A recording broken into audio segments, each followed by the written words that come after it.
Page santé clôture hier à Marrakech des 31e journées scientifiques et académiques appelées les estivales pour la chirurgie des fentes labiopalatines.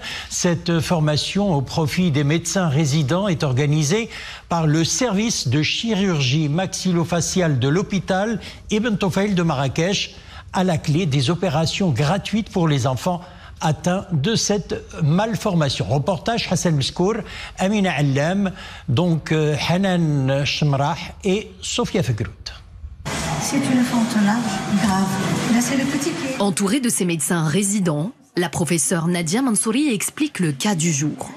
Un enfant souffrant de fente labiopalatine, anciennement appelée bec de lièvre. Une malformation congénitale caractérisée par une lèvre supérieure fendue. Pour lui redonner le sourire, il aura besoin de plusieurs opérations délicates. Autant dire un défi pour ces jeunes chirurgiens. Alors, avant de passer au bloc opératoire, ils se sont longuement entraînés sur des simulateurs. C'est un défi pour nous les chirurgiens, pour la famille aussi. Donc pour ce qui est technique, donc il consiste à une récision anatomique de cette malformation, que ce soit au niveau labial ou bien alvéolaire ou bien palatine, et qui a pour but principalement une récision anatomique de ces structures anatomiques afin de restituer la fonction phonatoire, la fonction de tétée, surtout pour les nourrissons. On a pu apprendre comment suivre le malade depuis sa maladie jusqu'à sa guérison.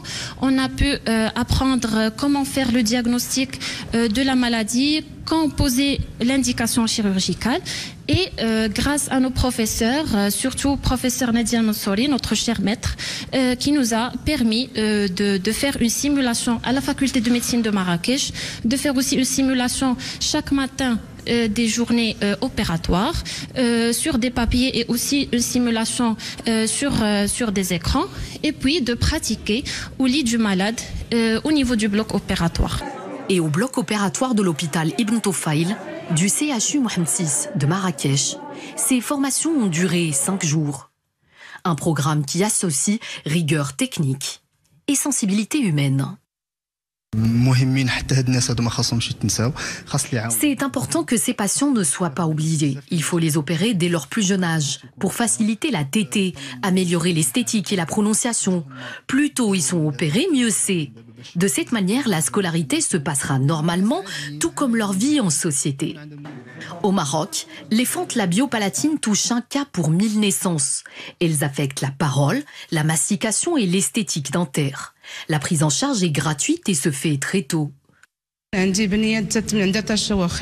Ma fille est née avec une malformation congénitale. Elle a eu sa première chirurgie à l'âge de 5 mois aujourd'hui. Elle a 11 ans et se porte mieux. Elle va à l'école et mange normalement. En formant les chirurgiens de demain, cette initiative offre bien plus qu'une opération.